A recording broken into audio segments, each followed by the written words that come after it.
বিসমিল্লাহির রহমানির রহিম। পরম করুণাময় ও অসীম দয়ালু আল্লাহর নামে শুরু।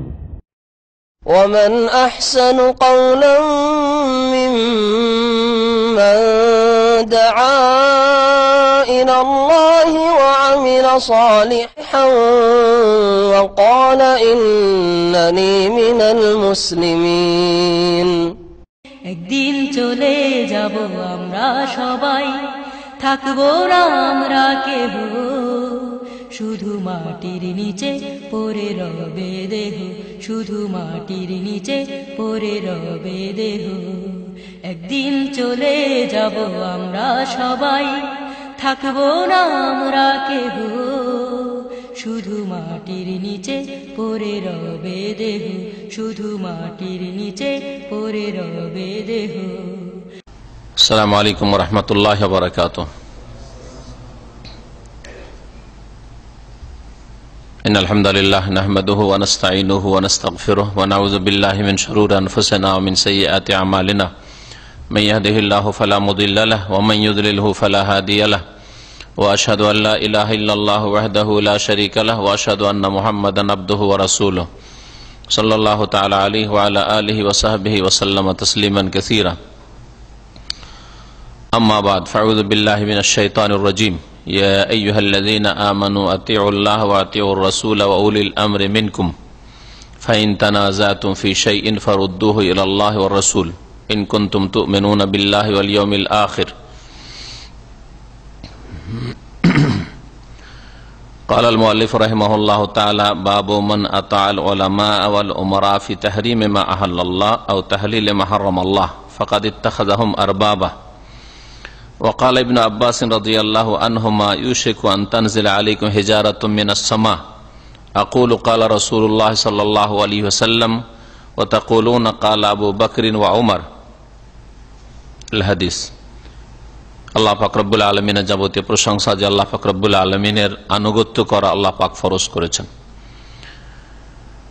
সে আল্লাহ পাকের যাবতীয় প্রশংসা যে আল্লাহ পাক রব্বুল আলামিনের আনুগত্যের আওতাতেই অন্যদের আনুগত্য, অন্যদের কথা মানার বৈধতা রয়েছে। আল্লাহ পাকের বিরুদ্ধাচরণ করে, আল্লাহ পাকের নাফরমানি করে কারো কোনো আনুগত্য নেই। সালাত এবং সালাম নাযিল হোক মুহাম্মদ রাসূলুল্লাহ সাল্লাল্লাহু আলাইহি ওয়াসাল্লামের উপর, যার আনুগত্য করা হচ্ছে আল্লাহ পাকের আনুগত্য করা, যাকে মানলে আল্লাহকে মানা হয়, যার আদর্শ মোতাবেক, যার নিয়ে আসা বিধান মোতাবেক জীবনযাপন করলে আল্লাহ পাক রব্বুল আলামিনের ইবাদত বন্দেগী হয়, তার আনুগত্য করা হয়।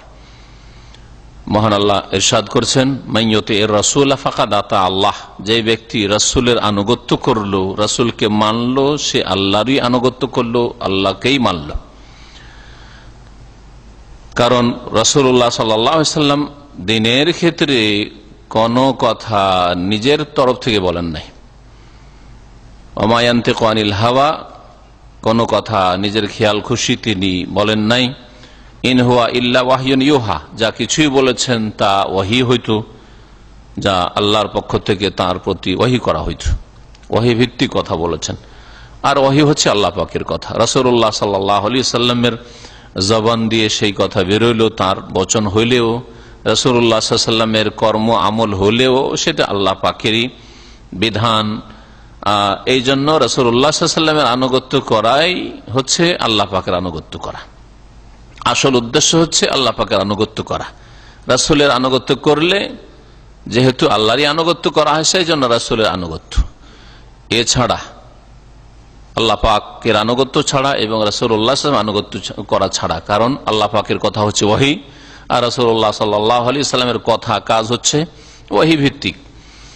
এছাড়া যে কোনো মানুষ, সাহাবী হোক অথবা তাবেঈ হোক, তাবা তাবেঈন হোক, অথবা আইম্মায়ে কিরাম হোক, ফকিহ হোক আর মুহাদ্দিস হোক, আর কোন শেখ হোক আর আলেম হোক, অথবা জনসাধারণ হোক, শাসক হোক, যে কেউ হোক না কেন, তাদের আনুগত্য প্রত্যেক ক্ষেত্রে কোরআন এবং হাদিসের আলোকে যাচাই করে নিতে হবে। তাদেরকে যে মানছেন, এই মানা বা এই আনুগত্য আল্লাহ পাক রব্বুল আলামিনের কাছে এর অনুমতি আছে কিনা, আল্লাহ পাকের কাছে এর বৈধতা আছে কিনা, ওহীতের বৈধতা আছে কিনা। যদি জায়েজ হয় ওয়াহিতে যদি এর বৈধতা থাকে, জায়েজ হওয়া প্রমাণিত থাকে, তাহলে আনুগত্য করবেন। আর যখন স্পষ্ট হয়ে যাবে যে এই লোকের, সে শাসক হোক অথবা ধর্মীয় নেতা হোক অথবা দুনিয়ার নেতা হোক, রাষ্ট্রীয় নেতা হোক, যদি আপনার স্পষ্ট হয়ে যায় যে তার আনুগত্য করলে, তার কথা মানলে ওহির বিরোধিতা হয়ে যায়, আল্লাহ পাকের নাফরমানি হয়ে যায়, রাসূলুল্লাহ সাল্লাল্লাহু আলাইহি ওয়াসাল্লামের বিরুদ্ধাচরণ হয়ে যায়, তারপরেও যদি মানেন, তাহলে এটা হচ্ছে তাদের ইবাদত করা। আর আল্লাহ ছাড়া অন্যের ইবাদত করা হচ্ছে শিরক। এটা হচ্ছে আজকের বিষয়বস্তু কিতাবুত তাওহীদে। আমরা এখন ধারাবাহিক কিতাবুত তাওহীদের 38 নম্বর অধ্যায় থেকে আজকে শুরু করব। প্রতি মঙ্গলবার মাসে 2 দিন, আজকে মঙ্গলবার হবে, আর তারপরে সামনে মঙ্গলবার বাদ দিয়ে তারপরের মঙ্গলবার আবার এই কিতাবুত তাওহীদ দার্স হবে।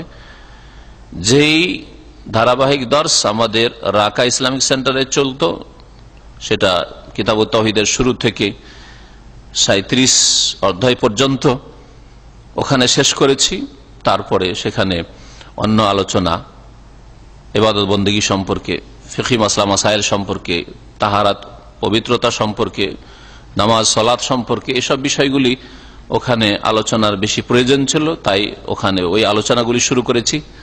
আর এখানে ইসলামিক সেন্টার দাম্মামে বাকি কিতাবুত তাওহীদের যে অধ্যায়গুলি রয়েছে, ইনশাআল্লাহ তাআলা আমরা কিছু সময়ের মধ্যে শেষ করব, মাসে 2 মঙ্গলবার। আল্লাহ পাক রব্বুল আলামিন ইরশাদ করেছেন এই আনুগত্যের কথা কোরআনে কারীমের অনেক আয়াতে বিভিন্ন ভাষা দিয়ে, ওয়াইন তুতিউহু তাহতাদু, রাসূলের আনুগত্যের কথা এখানে বলা হচ্ছে। যদি তোমরা তার আনুগত্য করো, মানে রাসূলুল্লাহ সাল্লাল্লাহু আলাইহি ওয়াসাল্লামকে মানো, রাসূলের আনুগত্য করো, তাহলে তাহতাদু, হিদায়াত পাবে। কখন আল্লাহ পাক প্রশংসা করেছে, ওয়া মান ইউতিল্লাহ ওয়া রাসূলা ফাকাদ ফাযা ফাওজান আযীমা, যে ব্যক্তি আল্লাহ এবং রাসূলের আনুগত্য করলো সে সুস্পষ্ট বা বড় সফলতা লাভ করলো, ফাওজান আযীমা। আর আল্লাহ পাক সূরা নিসার আয়াত নম্বর 59 ইরশাদ করেছেন, ইয়া আইয়ুহাল্লাযীনা আমানু, হে মুমিন সকল, আতিউল্লাহ, তোমরা আল্লাহকে মানো, আল্লাহর আনুগত্য করো। আনুগত্য, ইতাআত মানে হচ্ছে মানা, আল্লাহকে মানো। ওয়া আতিউর রাসূল, এবং রাসূলকে মানো। ওয়া উলিল আমরি মিনকুম, এবং তোমাদের নেতৃস্থানীয় ব্যক্তি। উলি মানে হচ্ছে ওয়ালা, আর আমর মানে হচ্ছে নির্দেশ, আদেশওয়ালা, যাদের আদেশ দেওয়ার ক্ষমতা রয়েছে তাদেরকে মানো। আদেশ দেওয়ার ক্ষমতা কার রয়েছে? রাষ্ট্রীয় ক্ষমতায় যারা রয়েছে তাদের আদেশ নিষেধের ক্ষমতা রয়েছে। দেশে এটা করতে দেব, এটা করতে দেব না, এটা চালু রাখবো, এটা চালু রাখবো না, এটা করো, এটা করিও না। আইনের মালিক, দেশের আইনের মালিক হচ্ছে রাষ্ট্রীয় ক্ষমতায় আর অধিকারী যারা, তারা তো এদেরকে বোঝানো হয়েছে। আর আদেশ নিষেধ দেওয়ার অধিকার ওলামায়ে কেরামের রয়েছে, ওলামায়ে কেরামের রয়েছে, আইম্মায়ে কেরাম, ওলামায়ে কেরাম, মাশায়েখ, যারা কোরআন এবং হাদিসের আলেম, যাদের কাছে ধর্মীয় নেতৃত্ব রয়েছে। রাষ্ট্রীয় নেতৃত্ব নেই, কিন্তু ধর্মীয় নেতৃত্ব রয়েছে। তাদের আনুগত্য বেশি গুরুত্বপূর্ণ, কারণ তাদের আনুগত্যের মাধ্যমে আপনার উদ্দেশ্য হচ্ছে আল্লাহ পাকের সন্তুষ্টি অর্জন করা, রাসূলের তরিকায় চলা। আর রাষ্ট্রীয় ক্ষমতার আনুগত্য যদি ঠিক জায়েজ কাজে হয় তাহলে তো ভালোই ভালো, নাহলে অধিকাংশ ক্ষেত্রে হয়তো জায়েজ কাজে হয় না, হয়ে ওঠে না, বিশেষ করে আজকে ফিতনার যুগে, দিন থেকে দূরে সরে যাওয়ার যুগে। ওলামাদের আনুগত্যর ক্ষেত্রেও আপনি 100% কখনো নিশ্চিত না যে কোনো আলেমের আনুগত্য করলেই আপনি রসুলের তরিকা পেয়ে যাবেন, আল্লাহকে সন্তুষ্ট করে নেবেন না। তবে আপনার একজন আলেমের এটা করো, করিও না, এটা জায়েজ নাই, করিও না, এটা ফরজ, এটা হারাম, এটা মুস্তাহাব, এটা সুন্নাত, এইসব কথা যে আলেমের আপনি শুনবেন বা মানবেন, মানার নির্দেশ রয়েছে, উলিল আমরে মিনকুম, মানার নির্দেশ রয়েছে। কিন্তু যখন স্পষ্ট হয়ে যাবে যে এই আলেমের এই কথাটা যে করতে বলছেন, এটা কথা ওহীর আলোকে ঠিক নয়, কোরআন এবং হাদিসের আলোকে ঠিক নয়, রাসূলুল্লাহ হাদিসের বিপরীত হয়ে যাচ্ছে, আয়াতের উল্টো দিকে চলে যাচ্ছে, অথবা কোনো কাজ থেকে নিষেধ করেছেন, বারণ করছেন যে এটা করিও না, কোন আলেম বলছেন না এটা চলবে না, নাজায়েজ, কিন্তু আপনার উপর স্পষ্ট হয়ে গেল যে এই কথাটি তার ওহির বিরোধী, ওহির পরিপন্থী, কোরআন হাদিসের উল্টো, তারপরেও যদি আপনি আলেমকে মানেন তো জায়েজ হবে? জায়েজ নাই। তাদের আনুগত্য করা হবে, এটা হবে শিরকুত তাআ, একে বলা হয় আনুগত্যের শিরক। শিরকের বিভিন্ন যে ধরনগুলি রয়েছে তার মধ্যে একটা শিরকের ধরন হচ্ছে আনুগত্যের শিরক, শিরকুত তাআ, মানতে গিয়ে আনুগত্য করতে গিয়ে শিরক করা। আল্লাহকে মানবেন এর নাম তাওহীদ, রাসূলকে মানবেন তো রাসূলের তো ইবাদত নাই, কিন্তু রাসূলুল্লাহ সাল্লাল্লাহু আলাইহি ওয়াসাল্লাম যেহেতু ওহী ছাড়া কথা বলেননি তো রাসূলকে মানা আল্লাহরই ইবাদত হলো, এটা রাসূলের ইবাদত নাই। এই সূক্ষ্ম কথাটা ভালো করে বুঝেন, কারণ আপনাকে বলতে হয় যে রাসূল, কেউ যদি এইরকম আপনার সংশয় পয়দা করে আপনার মনে যে আপনি রাসূলকে মানছেন, উনিও তো মানুষ, হ্যাঁ উনি মানুষ হলে উনি ওহী ছাড়া কথা বলেননি, উনি ওহী ছাড়া কথা বলেননি। সুতরাং রাসূলকে মানা আল্লাহরই ইবাদত, কিন্তু একজন আলেমকে মানা, একজন ইমাম সাহেবকে মানা, একজন অন্য কোন ব্যক্তিকে তাবেঈকে মানা, তাবেঈনকে মানা, কোন শাইখকে মানা, এটা তখন আল্লাহর ইবাদত হবে যখন কোরআন হাদিসের অনুকূলে হবে। কোরআন হাদিসের বিপরীত দিকে যদি চলে যায় তাহলে তখন সেটা ইবাদত হবে না, আল্লাহ পাকের ইবাদত হবে না, আল্লাহ পাকের আনুগত্য হইল না, আল্লাহ পাকের দ্বীন হইল না। ওই ক্ষেত্রে আপনার ওজর আল্লাহ কবুল করবেন যদি আপনি জানতে না পারেন যে আলেম যে এই ফতোয়াটা দিয়েছিল, এটা করতে বলেছিল, জায়েজ করেছিল, এটা নাজায়েজ করেছিল, বলেছিল এখন 3 তালাক হয়েছে হারাম হয়ে যাবে, অথবা 3 তালাক হয়নি 1 তালাক হয়েছে জায়েজ হবে। একটা উদাহরণ, এই যে ফতোয়াটা একজন আলেম সাহেব দিয়েছিলেন, এই ফতোয়াটা যদি আপনার স্পষ্ট না হয়ে থাকে, আপনি ভাবলেন যে ঠিকই বলছে হয়তো আলেম, আর স্পষ্ট হইল না আপনার জন্য, জানতে পারলেন আসল বিষয়টা যে উল্টো কথা বলছে, কোরআন হাদিসের বিপরীত কথা বলছে, তাহলে আল্লাহর কাছে হয়তো মাযুর, আল্লাহ মাফ করে দিবেন। কিন্তু জানতে পারলেন যে আমাদের মযহাবের অথবা আমাদের আলেমের, আমার ওস্তাদের, আমার শাইখের ফতোয়াটা কোরআন হাদিসের বিরোধী, জানার পরেও যদি কোন শাইখের, কোন আলেমের, কোন মযহাবের, কোন ইমামের ফতোয়াকে অন্ধভাবে মানেন যে না ওইটাই মানবো হাদিসের খেলাফ হইলেও, স্পষ্ট করে দেওয়া হলো তারপরও, স্পষ্ট হয়ে গেল তারপর, তাহলে এটা হচ্ছে শিরকুত তাআ, আনুগত্যের শিরক। এই আমার ভূমিকা শোনার পরে লেখক শেখুল ইসলাম মুহাম্মদ আব্দুল্লাহ রাহমাতুল্লাহ আলাইহি এই আনুগত্য সম্পর্কে, আর বিশেষ করে তিনি উল্লেখ করেছেন 2 শ্রেণী নেতৃস্থানের কথা উল্লেখ করেছেন, আলেমদের আনুগত্য আর আমিরদের আনুগত্য, নেতাদের আনুগত্য, রাষ্ট্রীয় নেতা তাদের আনুগত্য, আর ধর্মীয় নেতা আলেম যাদেরকে বলা হয় তাদের আনুগত্য সম্পর্কে শরীয়তের বিধান কি। বিশেষ করে আল্লাহ যা হালাল করেছেন, আল্লাহ হালাল করেছেন, আর আলেমের বা নেতার হারাম করার কারণে হারাম করে দিলেন, বা এর বিপরীতটা আল্লাহ পাক হারাম করেছেন কিন্তু দেশের শাসক অথবা কোন আলেম মুফতি সাহেব হালাল করে দিল, সেজন্য হালাল করে দিলেন। আল্লাহ পাক জেনা হালাল করেছেন না হারাম? জেনা হারাম, কিন্তু পতিতালয়ের কি দিয়ে দিল? লাইসেন্স দিয়ে দিল হালাল।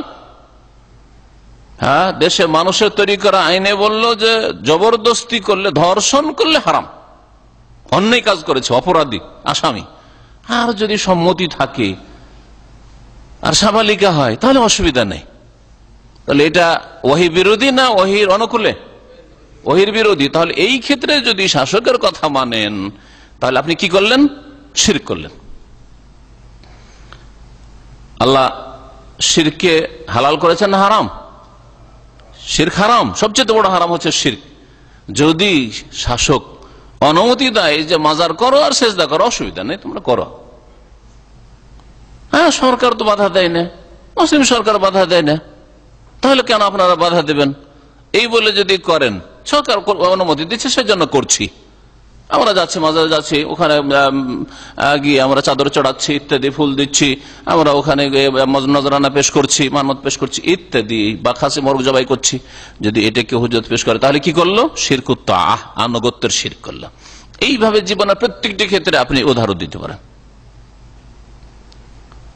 সরকার অনুমতি দিচ্ছে না, যদিও শরীয়তে হেজাব পর্দা ফরজ রয়েছে, আমরা শুনেছি আলেমদের কাছ থেকে, কিন্তু সরকার অনুমতি দিচ্ছে না, সেই জন্য হেজাব করছি না। তাহলে কার আনুগত্য করলেন? ওহির বিরোধিতা করলেন আর মানবরচিত বিধান আনুগত্য করে। এটা হচ্ছে শিরকুত্তাহ, আনুগত্যের শিরক।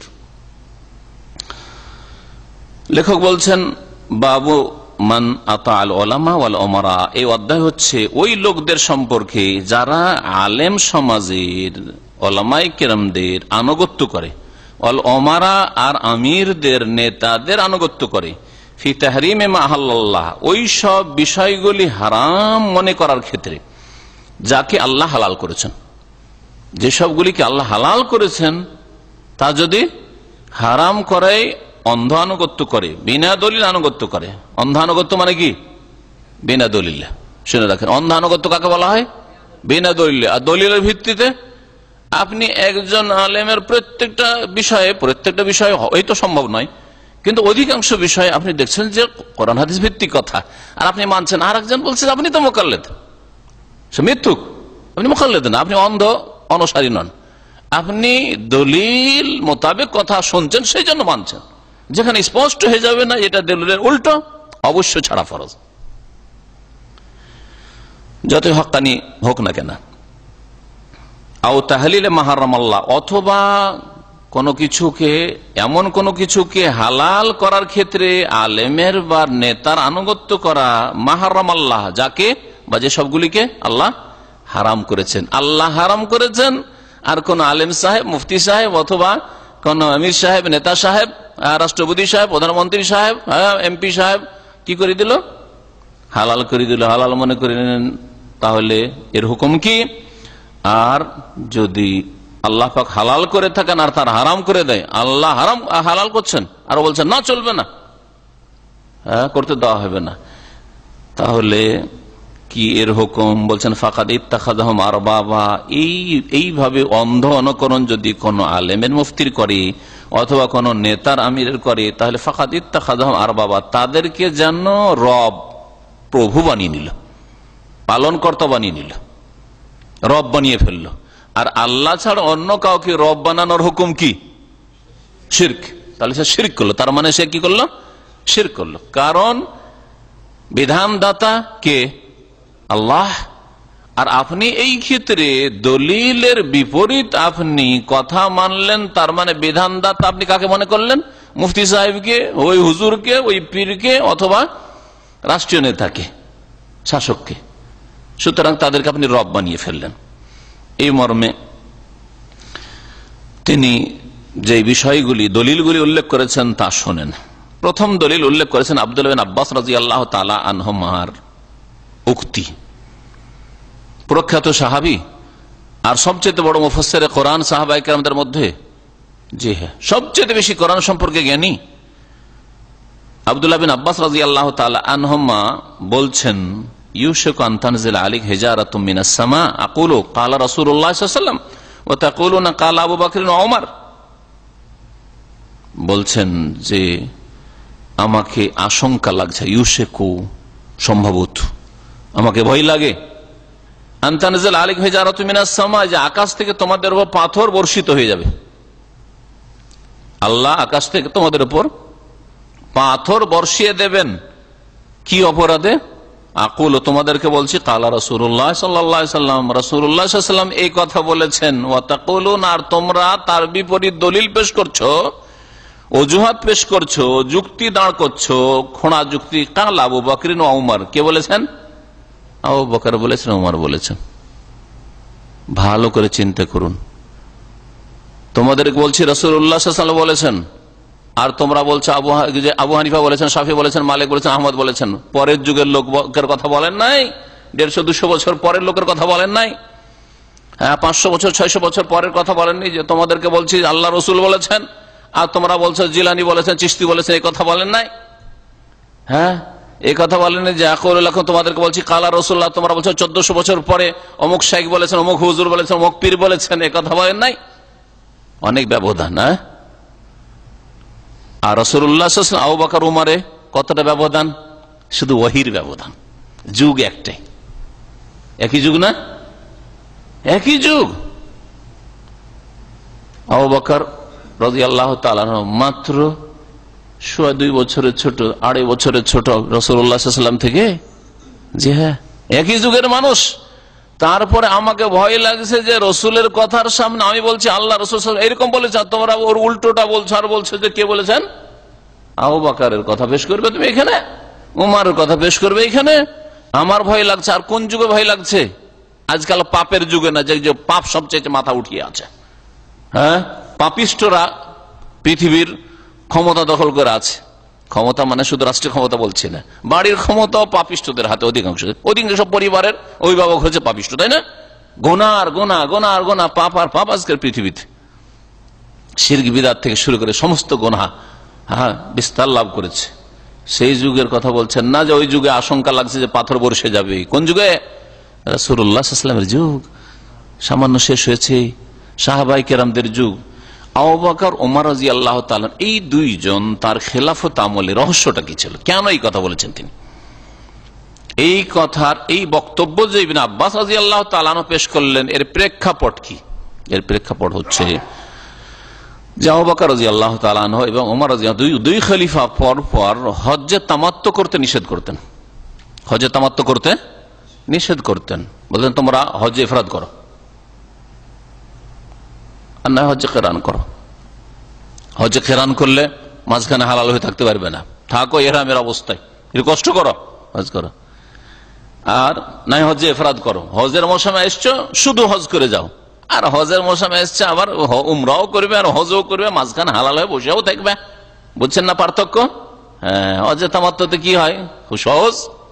গেলেন, উমরাটা করলেন, 1 মাস আগে গেল, 3 মাস আগে গেল, 6 মাস আগে গেলে তোমার তো হবে না, শাওয়াল মাসে কমপক্ষে যেতে হবে, কারণ হজের মাস শুরু হয় শাওয়াল থেকে। শাওয়াল, জিলকাদা আর জিলহজ, জিলহজের আপনার 10 দিন।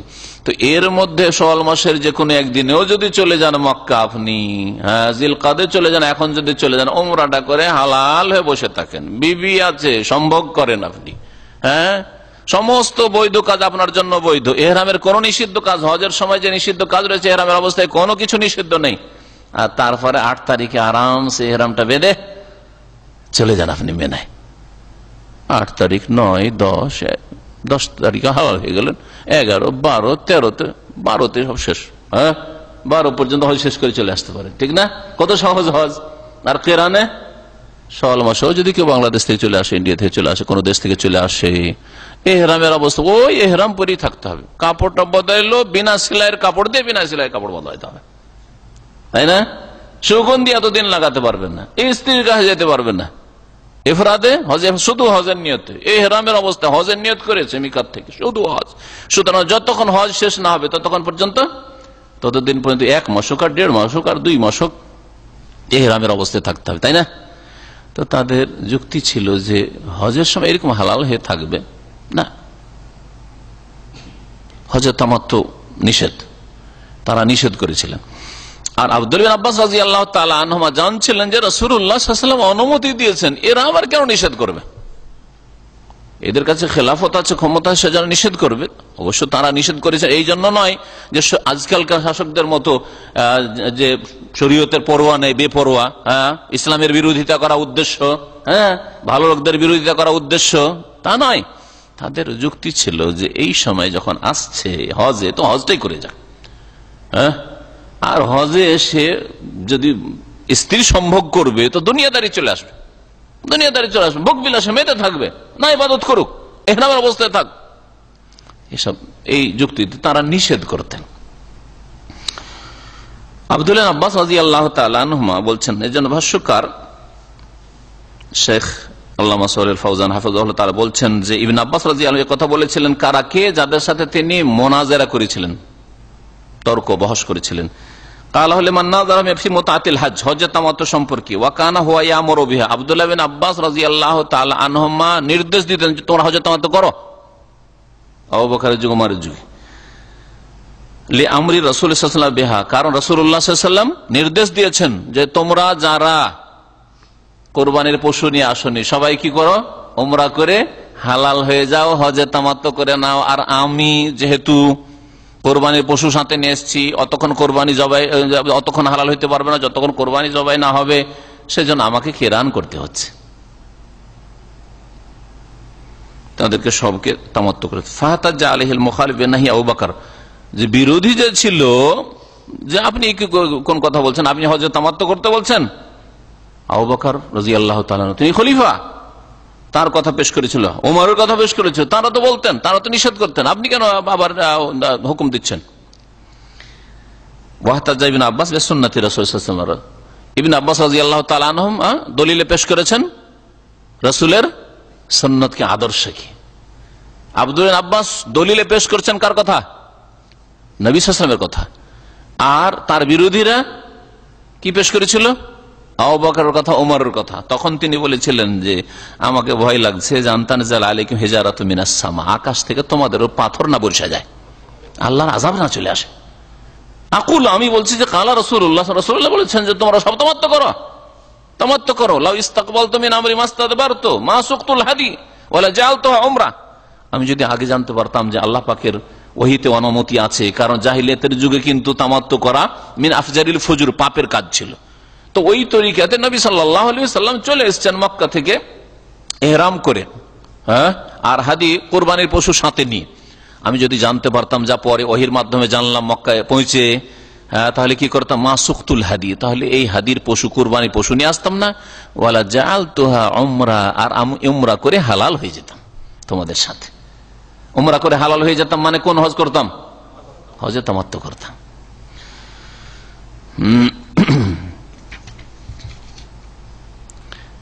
এটি হচ্ছে আব্দুল্লাহ আব্বাস রাদিয়াল্লাহু তাআলা আনহুমার বক্তব্য, যেটাকে মওকুফ হাদিস বলতে পারেন বা আসার বলতে পারেন। আসার, এর থেকে বোঝা যায় যে মাসলাগুলো ইস্তেমবাত হয়, তার একটি হচ্ছে উজুব ও তাকদিমে কওলি রাসূল সাল্লাল্লাহু আলা কওলি কুল্লি আহাদ। রাসূলুল্লাহ সাল্লাল্লাহু আলাইহি ওয়াসাল্লামের কথাকে সমস্ত মানুষের কথার উপর প্রাধান্য দিতে, অগ্রাধিকার দিতে হবে। আবু বকরের কথার উপর, ওমরের কথার উপর, আশরাফ মুবাশশিরের কথার উপর, সমস্ত সাহাবীর কথার উপর কাকে প্রাধান্য দিতে হবে? রাসূলের কথা। কি? কারণ রাসূলের উপর ওহী এসেছে, আর এদের উপর, এরা নবীর সাথী সঙ্গী হইল, ওহী তাদের কাছে আসে নাই, ভুল হওয়ার সম্ভাবনা থাকতে পারে। যদিও সমস্ত উম্মত, সমস্ত সাহাবী ভুল করে দিবেন, এই জন্য ইখতিলাফ হয়েছে এরকম মাসলায়, একমত হননি। একদল যদি আবু বকর ওমরের সাথে, তারা বলছেন ঠিক আছে, নিষেধ তো করিও না, আর বলছেন না কেন করবো না, নবী সাল্লাল্লাহু আলাইহি ওয়াসাল্লাম হজ তামাত্তু করতে বলছেন, কেন করবো না? এই জন্য ইন্না উম্মতি লা তাজতামু আলা দালাল, নবী সাল্লাল্লাহু আলাইহি ওয়াসাল্লাম বলেছেন আমার উম্মত পুরোটা গুমরাহির উপর একমত হতে পারে না। আর সাহাবায়ে কেরামরা একটি উম্মত, তখনকার যুগে ওইটা একটি উম্মত।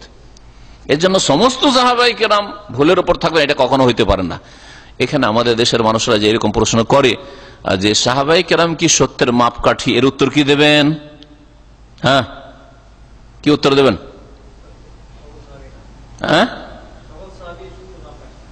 তো কি আবু বকর সত্যের মাপকাঠি একজন? না, ভুল কথা। এটা সূক্ষ্ম কথা, ভালো করে শিখে রাখেন। যেটা বলে ফাঁসবেন না, সহি কথা বলবেন, শরীয়তের কথা। বলেন, সাহাবায়ে কেরাম সত্যের মাপকাঠি কিনা?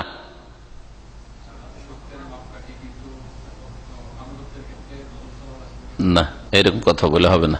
এক কথা বলবেন, সাহাবায়ে কেরামদের দলটি সত্যের মাপকাঠি, পুরো দলটি, কিন্তু এক একজন সাহাবী সত্যের মাপকাঠি নন। নোট করে রাখেন, সাহাবায়ে কেরামের দলটি, পুরো দল ভুল কথা বলবেন, অসম্ভব। ইন্না উম্মতি লা তাজতামা, এই জন্য হাদিস তো শোনাই দিলাম নবী সাল্লাল্লাহু আলাইহি ওয়াসাল্লামের, আমার উম্মত আর সাহাবায়ে কেরাম একটি উম্মত, সেই যুগের একটি উম্মত। যেমন আজকে বিশ্বের মুসলিম উম্মত, তখনকার মুসলিম উম্মত ছিলেন সাহাবীরা। আমার উম্মত গুমরাহির ওপর ঐক্যমত হইতে পারে না, ইজমা তাদের হইতে পারে না। সাহাবায়ে কেরামদের দলটি সত্যের মাপকাঠি, কিন্তু এক একজন সাহাবীকে বলবেন যে আবু বকরের 100% হক আর হক, ওমরের 100% হক আর হক, ওসমানের 100% হক আর হক, এ কথা বলা যাবে না, যদিও অধিকাংশ ক্ষেত্রেই হক। যদি এ কথা বলেন যে প্রত্যেক, এইরকম কথা বলেন, মোটা খান মোটা বুঝেন, তাহলে কোনখানে গিয়ে ফাঁসবেন? যদি বলেন না না, প্রত্যেক সাহাবী হকের মাপকাঠি, জাল হাদিস পেশ করে আসহাবিকান নুজুম, আমার সাহাবীরা হচ্ছে নক্ষত্রের মতো, তারকার মতো, বিআইহিম ইক্তাদাইতুম ইহতাদাইতুম, যারই অনুসরণ করো না কারণ হেদায়েত পেয়ে যাবে। তাহলে সাহাবীদের মধ্যে কেউ কেউ, এক একজন যে জিনা করে ফেলেছিল, তো কেউ জিনা করে তো হেদায়েত পাবে নাকি? সাহাবায়ে কেরামদের কেউ কেউ মদ খেয়ে নিয়েছিল, তো কেউ যদি মদ খায় তো হেদায়েত পাবে নাকি? বলেন, পাবে? তাহলে বেআইহিম ইক্তাদাইতুম ইহতাদাইতুম এটা যে জাল, এর অর্থই প্রমাণ করে মাইজ বিন মালিক রাদিয়াল্লাহু আনহু দ্বারা যারা হয়েছে, তো ওনার অনুসরণ করলে হেদায়েত পেয়ে যাবে না? কখন না। কিন্তু কারো দ্বারা যদি এরকম হয়ে যায়, হয়ে গেছে, মাইজ বিন মালিক রাদিয়াল্লাহু তাআলাকে রজম করা হয়েছে, কাউকে যদি রজম করা হয় তো তার গুনাহ মাফ হবে, তার শাস্তি দুনিয়ার হয়ে গেছে, আখিরাতে আল্লাহ শাস্তি দেবেন না। হ্যাঁ, কিন্তু আপনি অনুকরণ করবেন যে এক সাহাবী করেছেন আমিও, কোন সাহাবী মদ খেয়েছেন আমিও, তাহলে গোমরাহ আপনি। তার প্রত্যেক সাহাবী সত্যের মাপকাঠি, হকের মাপকাঠি নন। আবু যার রাদিয়াল্লাহু তাআলা আনহু বলতেন, কথা লম্বা হয়ে যাচ্ছে, বলতেন যে সারাদিন খেয়ে দিয়ে যা বাঁচবে একটি পয়সাও ব্যক্তি মালিকানে রাখা যাবে না, সব বাইতুল মালে দান, ফকির মিসকিনকে দান করে দিতে হবে। কথাটা ঠিক না ভুল? হ্যাঁ, আস্তে করে বলছেন যে ভুল না ঠিক? সারাদিন খেয়ে দিয়ে যা বাঁচলো, 100 রিয়াল ইনকাম করলেন, 30 রিয়াল খেলেন, বাকি 70 রিয়াল দান করতে হবে। এটা হচ্ছে আবু যার রাদিয়াল্লাহু তাআলার ফতোয়া, প্রখ্যাত সাহাবী আবু যার গিফারি। জি হ্যাঁ, ঠিক না ভুল? তাহলে সাহাবী সত্যের মাপকাঠি হলো। এই জন্য বললাম প্রত্যেক সাহাবী সত্যের মাপকাঠি না। অন্যরা চরম বিরোধিতা করেছেন। ওসমান রাদিয়াল্লাহু তাআলা দেখলে যেতে ফিতনা সৃষ্টি হয়ে গেল, মদিনাতে এইরকম ফতোয়া দিচ্ছে যে রাখতে পারবে না, হলে কানজ হবে, আর কানজের জন্য আল্লাহ জাহান্নাম দিবে। আর অন্যরা ওকে খুব খারাপ মনে করছে, এই কোন ফতোয়া দিতে শুরু করলো, আমাদের উপর এরকম ফতোয়া দেওয়া শুরু করলো যে 1 পয়সা বাঁচিয়ে রাখা যাবে না। তাহলে ব্যক্তি 1 পয়সা যদি বাঁচিয়ে না রাখা যায়, তাহলে হজ কি করে করা যাবে? ওমরা করতে কি করে যাবেন? যাকাত কি করে দেবেন? হ্যাঁ, এক ধরনের কমিউনিজম হয়ে যাচ্ছে। এই জন্য এক গুমরা কমিউনিস্ট মুসলিম লিখেছে একটা বই, ছোটকালে পড়েছিলাম, যে প্রথম কমিউনিস্ট, ফার্স্ট কমিউনিস্ট ছিলেন আবু যার রাদিয়াল্লাহু আনহু। না, তিনি কমিউনিস্ট ছিলেন না, তিনি দান খয়রাত করতে বলতেন। যা খেয়ে দিয়ে বাঁচলো রাখবে কেন? নবী সাল্লাল্লাহু আলাইহি ওয়াসাল্লাম কালকের চিন্তা করেনি, এই দৃষ্টিভঙ্গি থেকে তিনি বলেছেন। নবী সাল্লাল্লাহু আলাইহি ওয়াসাল্লাম কানা লা ইয়াদাখিরু লিগাদিন, এই হাদিসকে তিনি সামনে রেখেছেন। নবী সাল্লাল্লাহু আলাইহি ওয়াসাল্লাম কালকের জন্য সঞ্চিত করে কিছু রাখতেন না, আজকে খেয়ে দিয়ে শেষ হলে দান করে দাও, আর অন্যরা খেতে পারে দিয়ে দাও, কালকে আবার যখন কাল সকাল হবে তখন চিন্তা করা যাবে, রুজি রোজগার করবো, আল্লাহ যাবি জুটায়। এটা হচ্ছে অধিক তাওয়াক্কুল। হ্যাঁ, আবু যার এটাকে জরুরি মনে করে নিয়েছিল যে আগামীকালকে যেন কিছু রাখা যাবে না। আবু যার রাদিয়াল্লাহু তাআলা কি বলতেন? বাকিটা কি করতে হবে? খেয়ে দে সাদকা খেরা দান করে দিতে হবে, আল্লাহর সন্তুষ্ট যেন, নৈকট্য লাভের জন্য। আর কমিউনিজম কি বলে? কেড়ে নিতে হবে, সরকার ব্যক্তি মালিকানা কেড়ে নেবে, শুধু রেশনে খেতে দিবে, জনসাধারণকে খাও দাও থাকো, কলকারখানায় কাজ করো, খাও দাও থাকো, আর বাকি তোমাদের মালিকানা কেড়ে নিলাম। হজ নেই, কমিউনিস্ট দেশে হজ নেই, ওমরা নেই, যাকাত নেই, ইসলামের আর্থিক কোন ইবাদত বন্দেগী করা যাবে না, জবরদস্তি কেড়ে নেওয়া। ইসলামের বিধানে আর কমিউনিজমের বিধানে অনেক পার্থক্য রয়েছে, আসমান জমিন পার্থক্য রয়েছে। কমিউনিজম বলে যে একটা লোক বেঠে, এটা খাটো লোক, আর একটা লম্বা লোক দেখেন, আর একটা লম্বা লোক, এই লম্বা লোক, দুজন পাশাপাশি দাঁড়ালেন, তো এই আপনি উঁচা কেন হয়ে গেছেন, গলাটা কেটে নাও, গলা কেটে সমান করে দেবো সবকে। সাম্য চাই, সাম্য চাই, কমিউনিস্ট গুমরাহরা বলে গলা কেটে সমান করতে চায়, কেড়ে নিবে, ক্ষমতা কেড়ে নিয়ে, ব্যক্তি মালিকানা কেড়ে নিয়ে, ধন সম্পদ লুটিয়ে নিয়ে সরকার সমান করতে চায় গলা কেটে। আর দিন ইসলাম কি বলছে? যে দুইজনে একটু খাটো হয়ে যাচ্ছে, লম্বা হয়ে যাচ্ছে, হ্যাঁ, তো ভালো লাগছে না, একই সমাজে একই গ্রামে ভালো লাগছে না, তো এর নিচে 2টা ইট দিয়ে দাও, বেটে লোকের পায়ের তলায় কি করো, 2-4টা ইট দিয়ে দেখে উঁচা করে দাও, তাহলে সমান হয়ে গেল। বুঝলেন? কি বুঝলেন? তার মানে এই লোক গরিব, খেতে পাচ্ছেন, ওকে দান খেরাত করে একটু সচ্ছল করে দাও, ওর জন্য একটা ছোট্ট ব্যবসা দাঁড় করে দাও। জি হ্যাঁ, তুমি কোটিপতি আর একে 1000 পতিত হইতে দাও, এর জন্য সাদকা খেরাত করো। জি, তারপরে এই আসার থেকে আব্দুল্লাহ বিন আব্বাস রাদিয়াল্লাহু তাআলা আনহু আসারে ফিরে আসি, জানা যায় আন্না মুখালাফাত হাদি রাসূল সাল্লাল্লাহু আলাইহি ওয়াসাল্লাম তুজিবুল উকুবা। কেউ যদি রাসূলুল্লাহ সাল্লাল্লাহু আলাইহি ওয়াসাল্লামের আদর্শের বিরোধিতা করে তাহলে তার জন্য শাস্তি আবশ্যক। আব্দুল্লাহ বিন আব্বাস বলছেন, আমাকে ভয় লাগছে যে তোমাদের উপর আল্লাহর আযাব না নেমে যায়, আকাশ থেকে পাথর বর্ষণ না শুরু হয়ে যায়। আযাব নয় কেন? যে তোমরা রাসূলের কি করছো? বিরোধিতা করছো। তো রাসূলুল্লাহ সাল্লাল্লাহু আলাইহি ওয়াসাল্লাম নাফরমানি করলে আল্লাহর আযাব নাযিল হয়, বিদআত করে নাফরমানি করলে আল্লাহর আযাব নাযিল হয়, শিরক করে নাফরমানি করলে আল্লাহর আযাব নাযিল হয়। আমাদের দেশের মানুষরা যারা কিছুটা ধার্মিক, তারা মনে করে যে আল্লাহর আযাব নাযিল হয় কি করলে? খুন করলে, হ্যাঁ, জিনা করলে, জুয়া খেললে, আর অশ্লীলতা ছড়াইলে, মানে যেগুলো সমাজ বিরোধী পাপ, হ্যাঁ, সমাজ বিরোধী পাপ, সেগুলি করলে আল্লাহর আযাব আসে। দেশে আযাব আসবে না, বেশ্যাখানা, দেশে আযাব আসবে না, মদ খাচ্ছে মানুষ, দেশে আযাব আসবে না, সব জুয়ারি হয়ে গেছে। কিন্তু এই কথা বলে না, দেশে আযাব আসবে না যে ঈদে মিলাদুন নবী করছে, দেশে আযাব আসবে না শবে বরাত হালুয়া রুটি খাচ্ছে, দেশে আযাব আসবে না যে নওয়াইতো পড়ছে, দেশে আযাব আসবে না যে এই বিদআত করছে ওই বিদআত করছে। কোনদিন শুনেছেন নবীর নাফরমানি নয়? নবী কোন দিন নওয়াইতো পড়ে নামাজ পড়েছেন? কোন দিন শবে বরাত হালুয়া রুটি করেছেন আর কবর দলে দলে সাহাবীরাকে নিয়ে কবর জিয়ারত করে বাড়িয়েছেন? হ্যাঁ, নবী কখন ঈদে মিলাদুন নবী দিয়েছেন? না দুটো ঈদ দিয়েছেন? হ্যাঁ, দুটো ঈদ দিয়েছেন, ঈদুল ফিতর, ঈদুল আজহা।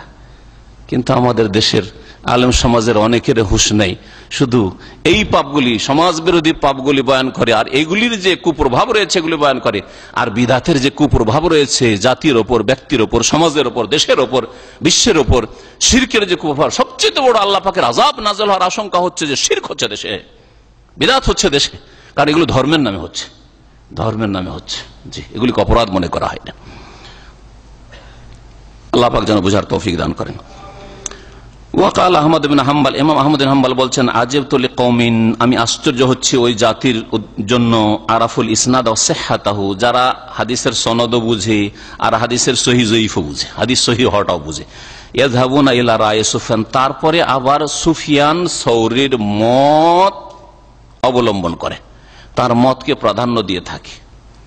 হাদিস বুঝেন, হাদিসের সহিহ যঈফ বুঝেন, দলিল বুঝেন, শরীয়তের উৎস হচ্ছে দলিল, কোরআন হাদিস, কোরআন হাদিসের দলিল বুঝেন, আর তারপরে যদি সুফিয়ান সৌরীর মতো লোকের মতের দিকে যায়, ছোটাছুটি করে। সুফিয়ান সৌরী বলতে শুধু একজন কথা বলতে চান, তিনি বলেছেন যে কোনো মানুষের কথা কি অন্ধভাবে অনুসরণ করে, অথচ দলিল বুঝে, কোরআন হাদিস বুঝে। তাহলে এখানে আলেম সমাজ যারা কোরআন হাদিস বুঝে, বুঝার সুযোগ সুবিধা আছে, তারপরেও যদি মানুষের মতকে অন্ধভাবে মানে, তাদের জন্য আমি আশ্চর্য হচ্ছি। অথচ আল্লাহ পাক, মহান আল্লাহ বলছেন, ইয়াকুল ফালিহাযারিল্লাযীনা ইউখালিফুনা আন আমরিহি আন তুসিবাহুম ফিতনাহ আও ইউসিবাহুম আযাবুন আলীম, সতর্ক হয়ে যাক অবশ্যই ওই সব লোকেরা যারা রাসূলুল্লাহ সাল্লাল্লাহু আলাইহি ওয়াসাল্লামের নির্দেশের বিরোধিতা করে, রসুলের নির্দেশের আদেশের যারা নাফরমানি করে, বিরুদ্ধাচরণ করে, তারা সাবধান হয়ে যাক। আল্লাহ বলছেন, কে বলছেন? আল্লাহ বলছেন সূরা নূর আয়াত নম্বর 63, সাবধান হয়ে যাক। আন তুসিবাহুম ফিতনাহ, কিসে থেকে সাবধান? দুই আযাবের এক আযাব অবশ্যই তাদের জন্য রয়েছে, অথবা দুটোই রয়েছে। আন তুসিবাহুম ফিতনাহ, যে তাদের উপর আপতিত হবে ফিতনা, মানে দুনিয়ার শাস্তি, পার্থিব শাস্তি। ফিতনা তাফসীর পার্থিব শাস্তি, দুনিয়ার বালা মুসিবত, আসমানি দুর্যোগ, জমিনি দুর্যোগ, বা কলহ বিবাদ, হ্যাঁ, আর বিভিন্ন রকমের যে অশান্তি, নিরাপত্তাহীনতা, দারিদ্র, বিভিন্ন রকমের বালা মুসিবত, রাসূলুল্লাহ বিরোধিতা করলে দুনিয়ার আযাব, এটা একটা। আও ইউসিবাহুম আযাবুন আলীম, অথবা তাদের ওপর আপতিত হবে, এসে পড়বে আযাবুন আলীম, মর্মান্তিক শাস্তি, মানে আখিরাতের শাস্তি, মওতের পরের শাস্তি। আতাদরি, তারপরে বলছেন ইমাম আহমদ যে আতাদরি, তুমি জানো কি মাল ফিতনা? ফিতনা মানে কি? আল ফিতনা তো শিরক, সবচেয়ে বড় ফিতনা হচ্ছে শিরক। যদিও ফিতনা মানে যে কোনো আযাব, এটা আম, এই আয়াতের তাফসীর ব্যাপক, কিন্তু তিনি বলছেন যে সবচেয়ে বড় ফিতনা যেহেতু শিরক, কাতিলুম হাত্তা লা তাকুনা ফিতনা, অতদিন পর্যন্ত সশস্ত্র লড়াই কর যতদিন পৃথিবীতে শিরক থাকে। তাহলে পৃথিবীতে যতক্ষণ পর্যন্ত আল্লাহর জমিনে আল্লাহ ছাড়া অন্যের ইবাদত হচ্ছে, শিরক হচ্ছে, ততদিন পর্যন্ত সংগ্রাম চলতে থাকবে, ততদিন পর্যন্ত হক বাতিলের লড়াই চলতে থাকবে, ততদিন পর্যন্ত অস্ত্র ধারণ করা শর্ত সাপেক্ষ বৈধতা রয়েছে বা আল্লাহ পাকের নির্দেশ রয়েছে। ফিতনা হচ্ছে শিরক, যতক্ষণ শিরক রয়েছে। তো আনতুসিবা ফিতনা মানে যারা রসুলের নাফরমানি করে, ধরেন বিদাত করে, ওদের জন্য একটা আযাব হচ্ছে শিরকে লিপ্ত হওয়া। বাস্তব সত্য, যারা আজকের বিদাতি, ভালো করে দেখবেন মানব জাতির ইতিহাস, আজকালকার মানুষ আজকে বিদাত করে, 5 বছর 10 বছর পরে দেখবেন যে মাজারে যাচ্ছে, শিরিক করছে। 10 বছর আগে তারা কবর মাজারে যেত না, পীরের শুধু মুরিদ হয়েছিল, আর ওই ঈদ মিলাদুন নবী করতো, হ্যাঁ, কিয়াম করতো, এই সেই করতো, আর তারপরে দেখা গেল 5-10 বছর পরে মাজারপন্থী, সব মাজারপন্থী, কবর পূজারি হয়ে গেছে। জি হ্যাঁ, তো এটা হচ্ছে আল্লাহ পাকের আযাব। আর সব মানুষ, আজকালকার মানুষরা মনে করে যে আযাব হচ্ছে আমার যদি ধন সম্পদ হারিয়ে যায়, নষ্ট হয়ে যায়, আমার সুস্থতা নষ্ট হয়ে যায়, আমি যদি ধ্বংস হয়ে যায়, আমার পরিবার নষ্ট হয়ে যায়, ধ্বংস হয়ে যায়, বালা মুসিবত আসে, এইগুলো বালা মুসিবত। এর চাইতে বড় বালা মুসিবত, দুনিয়ার বালা মুসিবতের চাইতে বড় বালা মুসিবত হচ্ছে দিনের ওপর, ইমান ইসলামের ওপর বালা মুসিবত। ইমান হারা হয়ে যা, ইমান আবার সবচেয়ে বড় বালা কি? শিরিক। ইমান, মুসলিম ছিলেন, মুমিন ছিলেন, শিরিক করে ফেললেন, সবচেয়ে বড় বালা মুসলিম, চিরকালে জাহান্নামী। আরে দুনিয়ার সব গেল, আপনি গেলেন, আপনার ধন সম্পদ গেল, পরিবার গেল, দেশ গেল, সব চলে যাক, আল্লাহর ইবাদত বন্দেগী যদি ঠিক থাকে তো জান্নাত পাবেন একদিন, তাই না? মওতের পরেই সুখের জীবন শুরু হয়ে যাবে। কিন্তু ঈমান যদি চলে যায় তো খাসিরাত দুনিয়া ওয়াল আখিরা, দুনিয়াও ধ্বংস করলেন আর আখিরাত ধ্বংস করলেন, চিরকালের জীবন ধ্বংস করলেন। লাআল্লাহু ইযা রাদ্দা বাযা কওলিহি, হতে পারে যে যখন নবী করিম সাল্লাল্লাহু আলাইহি ওয়াসাল্লামের কোন একটা কথা, কিছু কথাকে বাদ, কোন কথাকে কি করে দিবে, খণ্ডন করে দিবে, রদ করে দিবে, অমান্য করবে, তখন হতে পারে যে তার অন্তরে কিছু বক্রতা সৃষ্টি হয়ে যাবে। একটা কথা নবীর ছেড়ে দিলে, নাফরমানি করলে, মানবো না এটা কথা।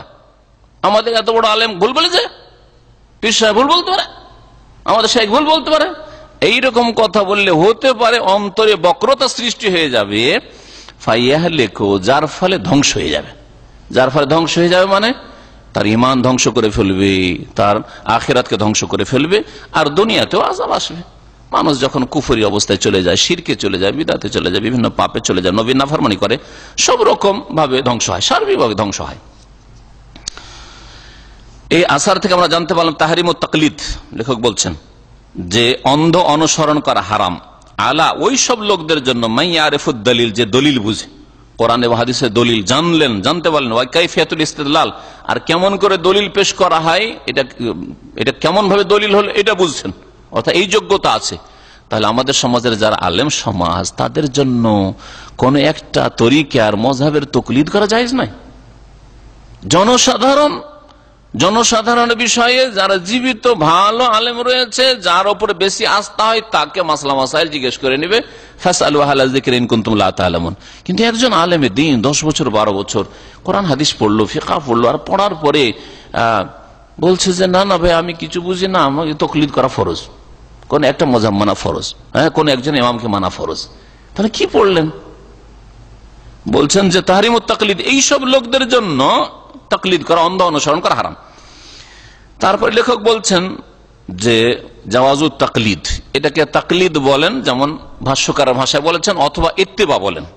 অন্যের অনুসরণ করা জায়েজ, লিমান লাম ইয়ারিফুদের, ওই সব লোকের জন্য, জনসাধারণ, সাধারণ মানুষ যে দলিল বুঝে না, না আয়াতের দলিল জানা আছে, না হাদিসের দলিল জানা আছে, না সহিহ যায়িফ জানা আছে, জানার নেই, তো জায়েজ রয়েছে যে কারো বিনা দলিলে অনুসরণ করবে। কিন্তু বিনা দলিলে অনুসরণের ক্ষেত্রেও জেনে রাখেন, যার ওপর আপনার আস্থা আছে যে এই হচ্ছে ভালো আলেম, কোরআন এবং হাদিসের দলিল সহ কথা বলে, অথবা লিখে, কোরআন এবং হাদিসের বিপরীত সাধারণত আমার কাছে স্পষ্ট হয় না, এইরকম লোক দেখে চেষ্টা করতে হবে তার কাছে মাসলা মাসাইল জানার, শেখার এবং তার অনুসরণের। এই নয় যে কে একজন 1000 বছর আগে চলে গেছে আর ওর নামে যা কিছু চলছে জালিয়াতি, সবকিছু অন্ধভাবে মানছে না, বলছেন আমি এত বড় ইমামকে মানি না, এটা বোঝানো হয়নি।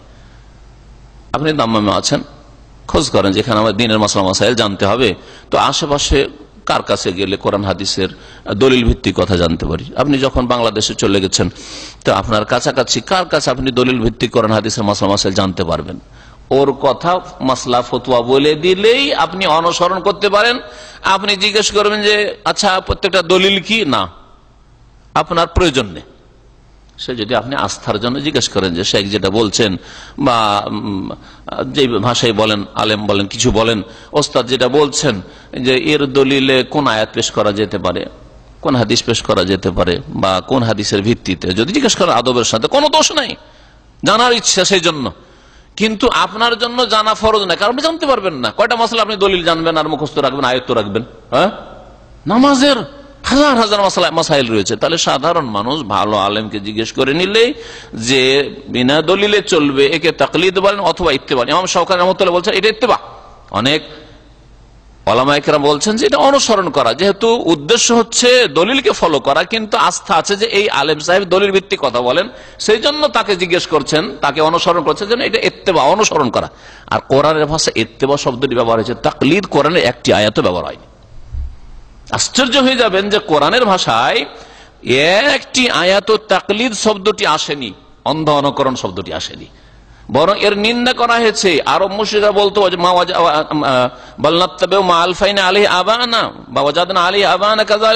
বিভিন্ন ভাষা বলতো যে বাপ দাদা পূর্বপুরুষরা করেছে তাদেরকে মানি আমরা। আল্লাহ নিন্দা করেছেন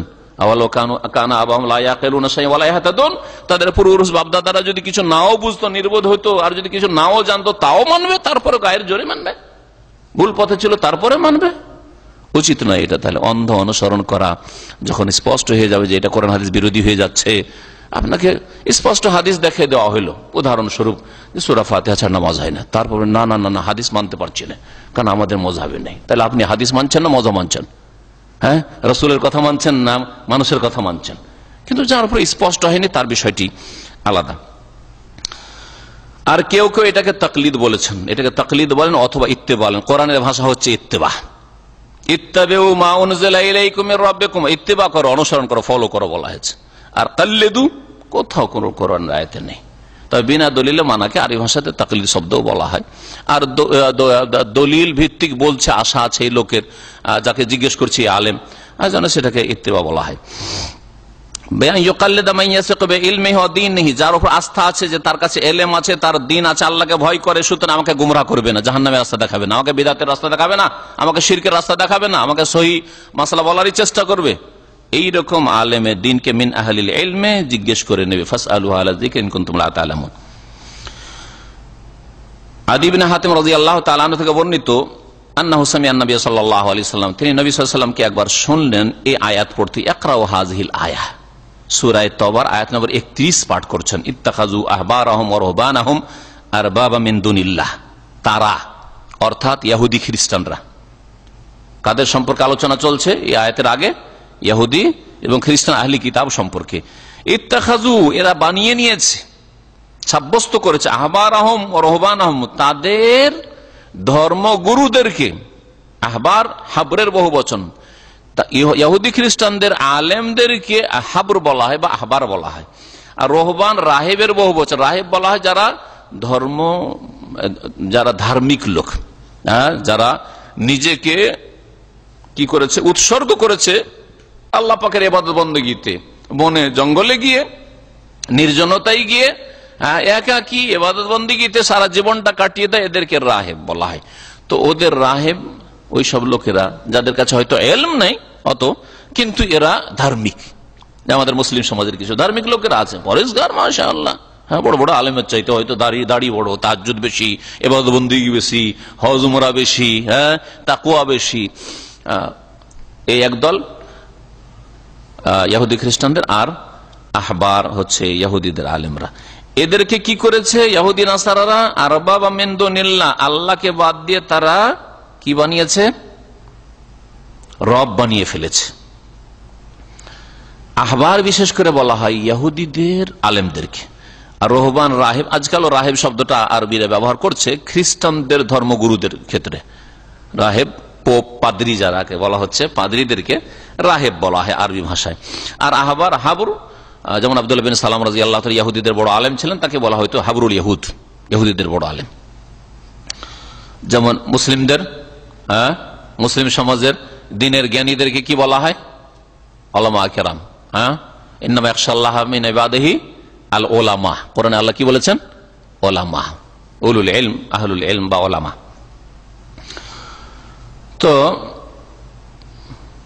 বলছেন যে নবী করিম সাল্লাল্লাহু আলাইহি ওয়াসাল্লাম এই আয়াত পাঠ করলেন যে তারা তাদের ধর্ম গুরুদেরকে, ইহুদি খ্রিস্টানদের, ইহুদিদের আলেমদেরকে, রহবানা আর খ্রিস্টানদের আলেমদেরকে আর বাবা মিন দুনি, আল্লাহকে বাদ দিয়ে তার রব বানিয়ে ফেলেছে। রব বানিয়ে ফেলেছে কথা। আদি বিন হাতেম জন্মসূত্রে খ্রিস্টান ছিলেন, ইসলাম কবুল করেছিলেন। হাতেম তাই, যে বড় দানশীল মানুষ, তার ছেলে। এরা হাইল এলাকার লোক ছিল, হাইল এলাকা যে সৌদি আরবে রয়েছে। ফাকুলতু লাহু, তখন আমি রাসূলুল্লাহ সাল্লাল্লাহু আলাইহি ওয়াসাল্লাম বললাম, এই সাহাবী বলছেন, ইন্না লাসনা নাবুদুহুম, আমরা রব বানিয়ে ফেলেছি। এটা যে আল্লাহ বলছেন কোরআনটা কেমন কথা হইল? আমরা তো ধর্মগুরুদের পুজো করতাম না, আমরা তো রাহেব পোপ পাদ্রীদের পূজা করতাম না, ইবাদত করতাম না। তিনি ভেবেছেন ইবাদত মানে সিজদা করা, হ্যাঁ, ইবাদত মানে তাদের কাছে দোয়া করা, হ্যাঁ, যাচ্চা করা, এগুলো হচ্ছে ইবাদত, এরকম ভেবেছেন। নবী সাল্লাল্লাহু আলাইহি ওয়াসাল্লাম বললেন যে ইবাদত তুমি যে সীমিত অর্থ বুঝেছো, আজকাল মুসলিম সমাজের লোকেরা ওই রকম বুঝে যারা শিরক বিদআত করে। একবার আমি এক বেরেলভী ভাইকে বলেছি, মদিনায় দেখা, তো দেখছি যে জিকির করছে শিরকি জিকির, ইয়া রাসূলুল্লাহ ইয়া রাসূলুল্লাহ ইয়া রাসূলুল্লাহ করছে, শিরকি জিকির করছে। তা আমি বলছি যে এটা তো জায়েজ নয়। আর তারপরে কথায় কথা বলেছি তো কবর পূজারীরা করে। কেমন কথা বললেন আপনি, কবর পূজা? আমরা তো কবর পূজা করি না, আমরা তো কবর পূজা করি না। আমরা ওলিয়া উলিয়াকে মনে করি তারা আল্লাহর নৈকট্য প্রাপ্ত, ওরা দিতে পারে আল্লাহর কাছ থেকে নিয়ে, আমরা তো তাদের পূজা করি না। তার মানে এই মূর্খ লোকেরা মনে করে যে সেজদা করা শুধু কি, সেজদা করাটা হচ্ছে ইবাদত। সেটাও বুঝে না। আরে ওরা তো তাও বুঝতো, আদি বিন হাতেম তো এটা বুঝেছে যে সেজদা করাটা ইবাদত, দোয়া করাটা ইবাদত। এরা কি করে, ইয়া গাউসুল আজম দোয়াও করে গায়রুল্লাহর কাছে, পীরের কাছে, মাজারওয়ালার কাছে করে না। তাহলে এরা কি মনে করে যে আমরা তো আর আব্দুল কাদের জিলানীকে আল্লাহ বলি না, চিশতিকে তো আল্লাহ বলি না, মানে ওইটা ইবাদত হলো শুধু ওই আল্লাহ বলাটা।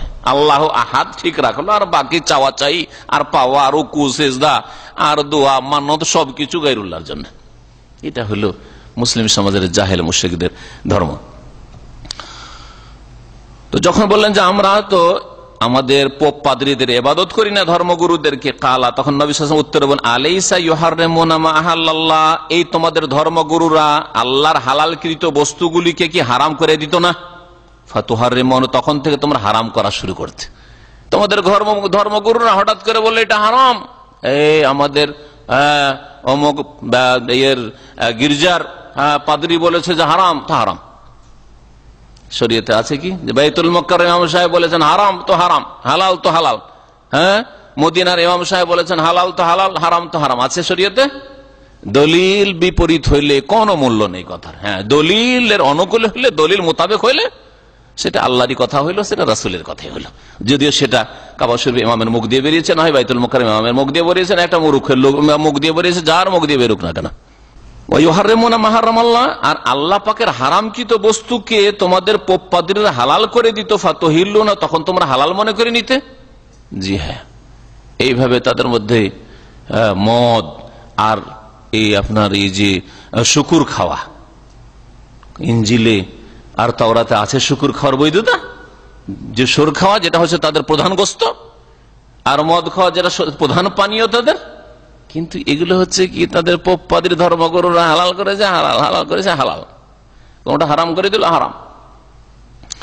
ফাকুলতু বালা, তখন আদি বিন হাত বলে হ্যাঁ এইটা করতাম, যে আমাদের পাদ্রীদেরকে আমরা বিধান রচনার অধিকারী মনে করতাম, যে ওরা হালাল বলে হালাল হয়ে যায়, হারাম বলে হারাম হয়ে যায়। কালা, তখন নবী সাল্লাল্লাহু আলাইহি ওয়াসাল্লাম বললেন ফাতিলকা ইবাদাতুহুম, এটাই তো তাদের পূজা করা, এটাই তো তাদের ইবাদত করা। তাহলে কেউ যদি শাসক, দেশের শাসক এটাকে বললো হালাল হালাল, মদ হালাল, লাইসেন্স দিয়ে দিচ্ছি হালাল হালাল। আরে সরকার যখন লাইসেন্স দিয়েছে আর খোলাখুলি বিক্রি হচ্ছে, কোনো বাধা নেই, আসামি না, অপরাধ নয়, তো আবার কি হারাম কেন হবে? যখন দেশে সব ব্যাংকিং সিস্টেমই হচ্ছে সুদের, আর সুদ যখন দেশে সুদি সিস্টেম ছাড়া কিছু নাই, তাহলে এটা সুদ কেন হবে? এটা হচ্ছে ইন্টারেস্ট, বেনিফিট। বুঝতে পারছেন? এই বলে যদি কেউ হালাল করে তাহলে কি করলো? তাদের পূজা করলো, তাদেরকে রব বানিয়ে নিল। ফাতিলকা ইবাদাতুহুম, এটাই হচ্ছে তাদের পূজা করা। আহমদ, হাদিসটি মুসনাদ আহমদে রয়েছে, তিরমিজিতে রয়েছে, ইমাম তিরমিজি হাসান বলেছেন হাদিসটি। এই হাদিস থেকে জানতে পারলাম যে আল্লাহ পাকের নাফরমানি করে কোন সৃষ্টির আনুগত্য করা তাদের ইবাদত, তাই না? আল্লাহর নাফরমানি করে অথবা রসুলের নাফরমানি করে, কোরআন এবং হাদিসের বিরোধিতা করে যদি কোন সৃষ্টির আনুগত্য করা হয়, সে আলেম হোক আর কোন রাষ্ট্রীয় নেতা হোক, তার যদি আনুগত্য করা কথা মানা হয় ইবাদাতুন লাহু, তাহলে সেটা তার ইবাদত মিন দুনির আল্লাহকে বাদ দিয়ে। বিশেষ করে যদি ফি তাশরিল আহকাম, আইন রচনার ক্ষেত্রে, আইন রচনার ক্ষেত্রে, ওয়াসান্নিল কাওয়ানিন, আর এমন আইন কানুন তৈরি করলো যেগুলি আল মুখালিফা লিহুকমিল্লাহ, আল্লাহ পাকের ফয়সালার, আল্লাহ পাকের শরীয়তের নাজিলকৃত বিধানের বিপরীত। কত বিপরীত আইন রয়েছে, কত বিপরীত আইন রয়েছে, চিন্তা করুন আপনি। আল্লাহ দ্রোহিতা নয় এগুলো, আল্লাহর শত্রুতা নয়। আল্লাহ পাক রব্বুল আলামিন ইন্নাল্লাহ লা ইয়ামুরু বিল ফাহশা, অশ্লীলতার নির্দেশ দেন না, নিষেধ করছেন। ওয়ায়ানহা আনিল ফাহশাই ওয়াল মুনকার, নিষেধ করেছেন আল্লাহ পাক। ফাহিশা কি করছেন? নিষেধ করেছেন। আর আদালত যদি অনুমতি দেয় যে পুরুষে পুরুষে বিয়ে করতে পারে, মহিলা মহিলা বিয়ে করতে পারে, হ্যাঁ, লিভ টুগেদার করতে পারে, হ্যাঁ, তারপরে বিনা বিনা ওলিতে সাবালিকা হয়ে গেলে বিবাহ করে নিতে পারে, এটা শরীয়ত বিরোধী নয়, আয়াত বিরোধী নয়, হাদিস বিরোধী। লা নিকাহ ইল্লা বিওয়ালিয়্যিন, অভিভাবক ছাড়া কোন মহিলার বিবাহ হয় না, সাবালিকা হোক না বালিকা হোক। আর বলছে না না না, অসুবিধা না, মেয়ে পালিয়ে গেল, বিয়ে করে দিল, বৈধ করে দিল, আল্লাহ পাকের বিরোধিতা নয়। জি হ্যাঁ, এইরকম আইন রচনা জায়েজ নাই। দ্বিতীয় বিয়ে করতে চাইলে একজন লোকের প্রয়োজন আছে, আগের স্ত্রী নাফরমান, খেদমত করে না আর হক আদায় করে, তার বিয়েও করতে দেবে না। ওর যতক্ষণ অনুমতি পারমিশন লেটার না পাবে ততক্ষণ বৈধতা নাই। বিয়ে করলে আসামির কাঠগড়ায় হাজির হয়ে জেল খাটতে হবে। এই তোমার আগের স্ত্রীর অনুমতি ছাড়া কেন বিয়ে করলে? আইন তৈরি করে নাই।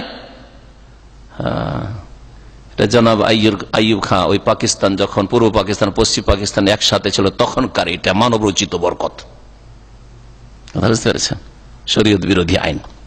এই হাদিস থেকে যা জানতে পারলাম যে আন্না তাআতাল উলামা গায়রিহিম মিনাল মাখলুকিন, আলেমদের আনুগত্য করা অথবা শাসকদের আনুগত্য করা আল্লাহর সৃষ্টি ফি তাগয়ির আহকামিল্লাহ, আল্লাহর আহকামের বিপরীত, আল্লাহর আহকামকে বদলে দেওয়ার ক্ষেত্রে, ইযা কানাল মুতি ইয়ারিফ মুখালাফা, যদি যে মানছে সে বুঝতে পারে যে আমি বিরোধিতা করছি কোরআন হাদিসের, জানছে, জানা সত্ত্বেও, তাহলে শিরকুন আকবার, বড় শিরক। না জেনে করলে শিরকে আকবার বলবো না, কারণ জানছে না, মাজুর।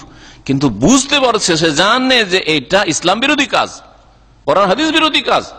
আল্লাহ বলছেন একরকম, এরা বলছে উল্টো দিকে, তারপরেও মানলো মানুষের কথা, আলেমের কথা অথবা শাসকের কথা।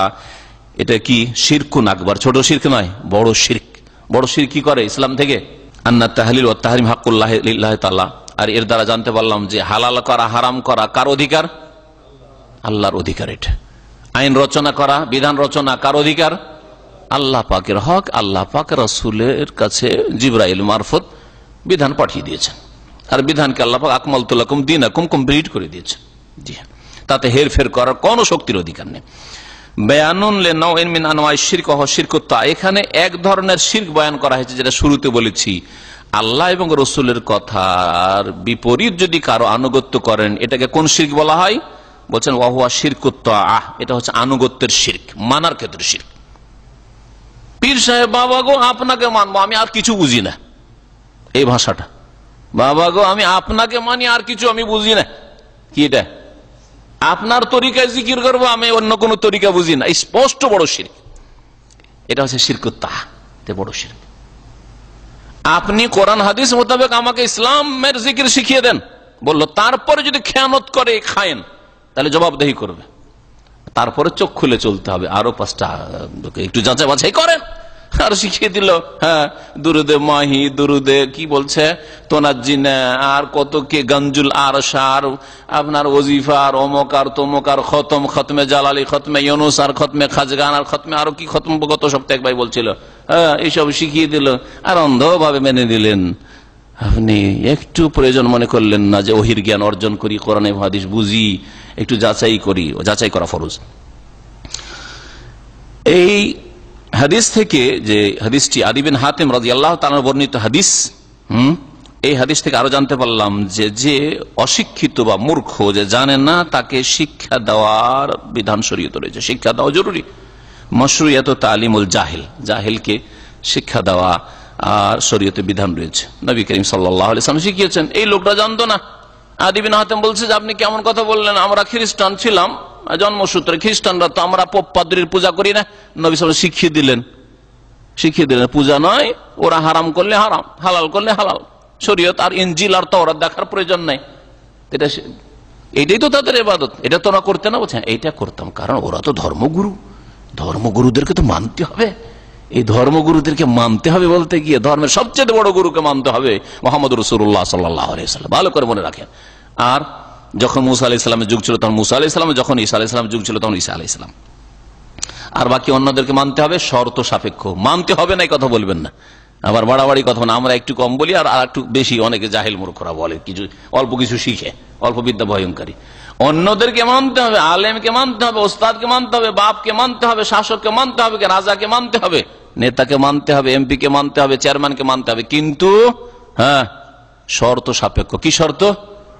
আল্লাহর যেন বিরোধিতা না করে, রসুলের বিরোধিতা না করে, কোরআন হাদিসের নাফরমানি না করে, বিরোধিতা না করে। মানাল এবাদা ওয়াসিউন, এর দ্বারা বুঝতে পারলাম যে এবাদতের মানা শুধু এই 2-3-4টা কাজের নাম এবাদত না। যেমন হিন্দুদের পূজা অর্চনা কয়েকটা কাজের মধ্যে সীমিত, তাই না? মন্দিরে যাওয়া আর মন্দিরে কিছু পেশ করা, প্রসাদ পেশ করা আর কিছু করা, প্রণাম করা, এগুলোর নাম হচ্ছে পূজা অর্চনা। দ্বীন ইসলামের ইবাদত ব্যাপক অর্থ রাখে, ব্যাপক অর্থ রাখে। কি ইমাম ইবনে তাইমিয়া রাহমাতুল্লাহ আলাইহি যে ইবাদতের সংজ্ঞা করেছেন, ইয়াশমালু কুল্লামা ইউহিব্বুহুল্লাহ ওয়া ইয়ারদাহু, ইবাদত কথাটি এমন প্রশস্ত অর্থ রাখে, ব্যাপক অর্থ রাখে যে সমস্ত ওই সব কথা কাজকে শামিল যেগুলিকে আল্লাহ ভালোবাসেন এবং ইয়ারদাহু আল্লাহ পাক পছন্দ করেন। মিনাল কাউল, কথা হোক, মিনাল আকওয়াল, কথাই হোক, ওয়াল আমাল হোক, কর্ম হোক, সেগুলি আয-যাহিরা প্রকাশ্যে হোক, আল বাতিনা গোপনে হোক। মনের ভিতরে ভিতরে ইবাদত হচ্ছে, আশেপাশের লোক কেউ দেখতে পায় না, ভিতরে আল্লাহকে ভয় করছেন। আল্লাহ আল্লাহ আমি তোমাকে ভয় করি, এটা আপনার ভিতরে ইবাদত, আমরা বুঝতেই পারলাম। হ্যাঁ, মনে মনে আপনার নিয়ত, দৃঢ় সংকল্প আছে যে হজ করব, কিন্তু স্বাস্থ্যগত কারণে অথবা হঠাৎ করে আর্থিক দুর্যোগের কারণে, বালা মুসিবতের কারণে আপনি হজে যেতে পারলেন না, আপনার অন্তরের ইবাদত আছে, আমরা টের পেলাম না, মনে মনে আছে। যে কোনো ভালো নিয়ত রেখেছেন, আমি এই কাজটি করব, করতে পারলাম না। রাতে আজকে নিয়ত করে শুয়েছেন, এখন নিয়ত করেছেন আমি তাহাজ্জুদ পড়বো, আপনার মনে আছে, আমরা কেউ টের পাচ্ছি না, আপনার অন্তরের ইবাদত হচ্ছে, উঠতে পারলেন না, কিন্তু অন্তরের ইবাদত হলো, যেন নেকি পাবেন। নবী করিম সাল্লাল্লাহু আলাইহি ওয়াসাল্লাম হাদিসে রয়েছে যে নেকির ইচ্ছা করলে আর সেটা যদি করতে না পারে কোনো কারণবশত, তো নেকি লিখা হবে, কুতিবাতুল হাসানাহ, এক নেকি লিখা হবে। ইবাদত তাহলে কাকে বলে? হ্যাঁ, হুয়া ইসমুন জামিউন লিকুল্লি মা ইউহিব্বুহুল্লাহু ওয়া ইয়ারদাহু মিনাল আকওয়ালি ওয়াল আমালি আয-যাহিরাতি ওয়াল বাতিনা, এমন একটি ব্যাপক অর্থপূর্ণ কথা ইবাদত শব্দটি, যা শামিল ওই সমস্ত কথা কাজকে যা আল্লাহ ভালোবাসেন এবং পছন্দ করেন, সমস্ত কথা কাজ। আর কথা কাজগুলি সে প্রকাশ্যে হোক, কথা বললাম, কাজটা করলাম, অথবা ভিতরে আছে, ভিতরে কথাটা আমার আছে মনের মধ্যে আল্লাহ পাকের সন্তুষ্টির জন্য, হ্যাঁ, অথবা কথাই হোক আর কাজ আছে, এই কাজটা আমি করব আছে, সেটাও ইবাদত। আল্লাহ পাক রব্বুল আলামিন যেন আমাদেরকে তার সুন্দরভাবে ইবাদত আদায় করার তৌফিক দান করেন। আল্লাহ পাক রব্বুল আলামিন অন্তরকে যেন শিরক বিদআত থেকে, পাপ থেকে মুক্ত করার তৌফিক দান করেন। আমাদের কথা কাজকে, জবানকে যেন গুনাহ থেকে পাক করার তৌফিক দান করেন। আমাদের অঙ্গ প্রত্যঙ্গকে গুনাহ থেকে, পাপ থেকে পাক করার তৌফিক দান করেন। আল্লাহ পাক যেন একমাত্র তার এবং তার রাসূলের নির্ভেজাল, নিছক, খালিস আনুগত্যের তৌফিক দান করেন। আর তারপরে বড়দেরকে মানার তৌফিক যেন দান করেন, কিন্তু কোরআন এবং হাদিসের আলোকে, শরীয়তের আলোকে আল্লাহ পাক যেন আমাদেরকে বড়দের, ভালোদের, যারা ভালো কথা বলে তাদের আনুগত্য করার তৌফিক দান করেন। সুবহান রাব্বিকা রাব্বিল ইজ্জাতি আম্মা ইয়াসিফুন ওয়া সালামুন আলাল মুরসালিন ওয়াল হামদুলিল্লাহি রাব্বিল আলামিন।